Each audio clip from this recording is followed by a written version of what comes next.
This story is called She Can't Swim.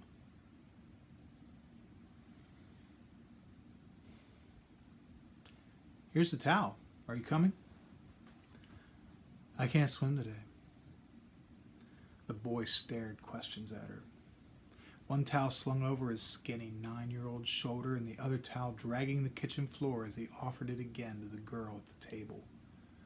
Oh yeah, like you forgot. You swam just fine all last summer. And the last time you were here, too. Not today, she said. She pushed her glasses up onto her nose and looked more intently at the magazine she'd been reading. We're the only ones not out there, he said, not giving up. So go. I'm not swimming today. Come on. He tried to snap her with a towel like he'd seen guys do at school. She caught it with ease and yanked it out of his hand, barely looking up from the table at him. But why not, Karen? Because I can't. And if you keep bothering me, I'm telling your mom. Her eyes came up from the magazine again, long enough to look directly at him. Long enough for him to give up. I just don't know why you knew how to swim last time, and now you don't, he said as he pushed open the screen door. I didn't say I don't know how stupid. I said I can't today, she called after him as the door banged shut on the now all but empty house. He headed through the backyard, up the hill to the fence, through the gate, and round to the deck of the above-ground pool. Hopping, more than running, as he went, careful to land his bare feet in the few places where there were no clover flowers, and therefore no bees to sting. Mom, what's with Karen, and why can't she swim today? He asked as he hung the towel on the redwood gate. I mean, she can swim, right? She says she can't swim. Don't bother her, Will, his mother replied from the pool. She's not feeling well today. She doesn't look sick to me, he said as he sat down on the deck and swished his feet in the water, looking down at the hill, at the quiet house. The air shimmered with afternoon heat and it smelled of cut grass and chlorine. She's just sitting in there, reading a stupid teen magazine, he said.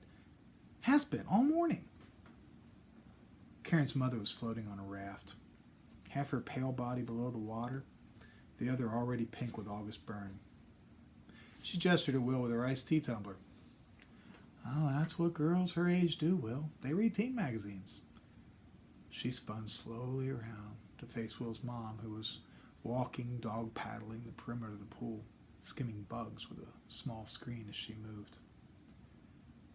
It's pretty heavy today, he heard one of them say to the other. There were a few other words he couldn't quite catch, and then he heard his mother say, I feel bad for her, and that's how mine used to be. His mother looked up at him just then, long enough to see he was listening, long enough for him to look down and pretend he wasn't. The moment passed, and she continued in a softer voice, Does she need any? We have... Oh, thanks. She's okay, Karen's mom answered. She just knows it's probably best if she doesn't swim today. Will drew in a deep breath and slid into the water, thinking about it in the silence at the bottom of the pool. He'd been working on it from every angle and he couldn't figure it out. She could swim the last time she was here. Today she can't. And she's not grounded. She obviously is not really sick, so why does his mom feel sorry for her? And what does she mean by, that's how mine used to be? My what? And it's heavy today. What does that mean? What's heavy? She's too heavy to swim. She can't swim because she's heavy. She doesn't look heavy at all. Does heavy mean like sad or something? What's heavy? The only thing different about Karen from last summer was that she was taller than he was now. And well, she had boobs. We couldn't miss that. That, and she hardly knew he was alive anymore. When their families got together like this, she used to be fun. Now she was leaving him alone with just their moms and no one to wrestle.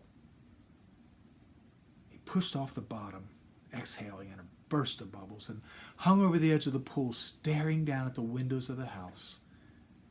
thinking she might yet come out like every other time before. Thinking about last summer and the summers before that.